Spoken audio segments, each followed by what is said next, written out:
The truth about the state, it wasn't always like this. Let's look back in time. History reminds us, one army, one land, one central authority, crushing the Romans, Persians put in fear. The Ummah like a lion, no need to shed a tear. When the village was attacked by the kuffar, the Khalif heard the sisters cry, prepared for war. Attacking the city, destroying it from existence. Lesson number one, don't ever mess with Muslims. The Imam of the Ummah is a shield, where he protects the Ummah, and where the Ummah fights behind him. Where is this shield today to protect the Ummah? What happened to this shield to honor and dignify the Ummah? In 1917, Prime Minister of Britain, after entering Jerusalem, stated, "The Crusade War has ended." In the same year, the French General Gouraud went to the grave of Salahuddin Ayyubi. Salahuddin Ayyubi, the one who 730 years prior crushed the Crusade and liberated Palestine and Syria. He went to his grave in Damascus and kicked it and said, "Wake up, O Salahuddin, we are here."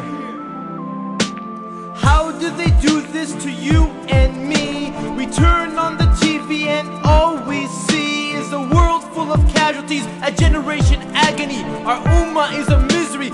Let's go back to the beginning of the century and review our history.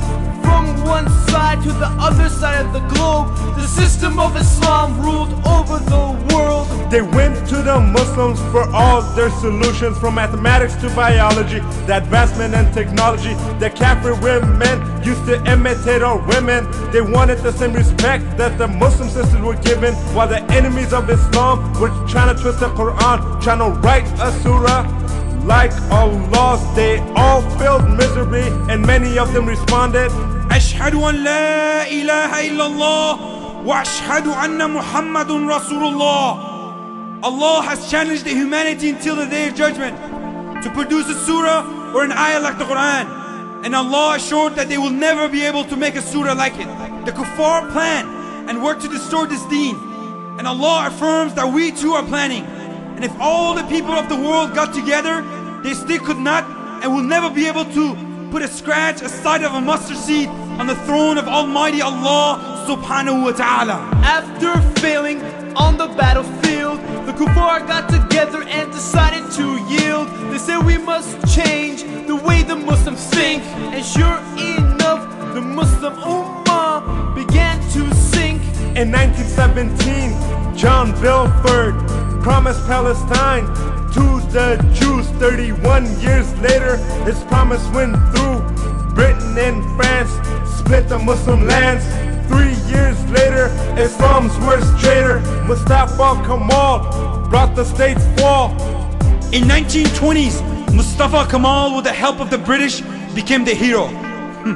Well, this so-called hero cancelled the authority of the most powerful system for the human beings, the Khilafah. He abandoned all rulings of Allah. He did not stop there. He abandoned the Adhan in Arabic. He denied the Muslim sisters from obeying Allah subhanahu wa ta'ala by abandoning the hijab. All Islamic calendars and holidays were cancelled. Yes, brothers and sisters, he changed the Arabic alphabet to Latin. By doing so, he made sure the next generation will be lost and have no connection to their Islamic roots, as they cannot read or write all the Islamic culture that was recorded. This Islamic system, sent by the creator of Alameen, went from the application in life to be in the museum for the people to go and see in Turkey. In 1924, our state was demolished. 100 years of planning and their plans were accomplished. Kafirs broke our bondage, contaminated our knowledge. Better listen up, cause you won't learn this in college. Beginning of the end and the divisions began. Step by step, they divided our lands. In 1921, Saudi Arabia and Iran. Next year, Egypt, and in 32, Iraq. In 1945, Jordan, Indonesia, Lebanon and Syria.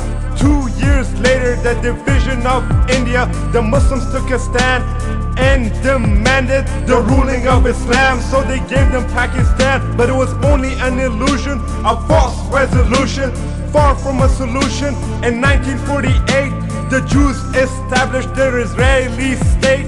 In 1901, the Kuffar went to Sultan Abdul Hamid II and offered to pay tremendous amount of money to the Islamic State for Palestine.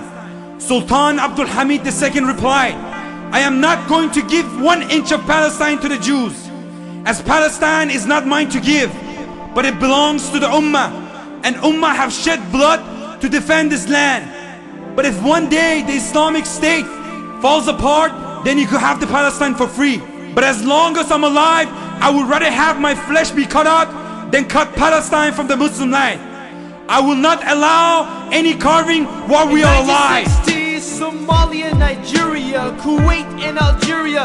In 1964 came the PLO. Yasser Arafat, the US scarecrow. A great decline in 1969 when the West was training Muslim scholars for hire. Jews were setting Al-Aqsa Mosque on fire. Let's recall 1974, those who don't remember. That was the year that we had Black September. The King of Jordan and Yasser Arafat began their plot. Shot after shot, Muslim blood spilled as innocent Muslims were killed. Communism attacked, but Muslims fought back. The sincere Mujahideen of Afghanistan fought and pushed back the Russians, and then they started to fight among themselves. Khomeini became in power with the promise of ruling and raising the Ummah to the level of dignity, but his promise never went through. Soon after, Iran and Iraq went to war, and millions of innocent Muslims died. For 10 years, Muslims killed Muslims. Over what? What else? The agenda of the West. At the end, there were no resolutions. Today, Iran is very much open to democracy and reformation, and the Muslims in Iraq continue to suffer. Subhanallah, where is the Amir of the Ummah? Another decade gone, but we still don't have Islam. Take a look at the Gulf and the killings of Saddam. Over 1 million Muslims died, but no one answered their cries. In the 1990s, the Muslim genocides, Bosnia, Kosovo, Chechnya, Dagestan. Bring back Islam, bring back Islam, bring back Islam, bring back Islam. It's the year 2000 and nothing has changed. Past generations age, let's write the next page. It's time for us to change. It's up to you and me. Either we make history or we become history.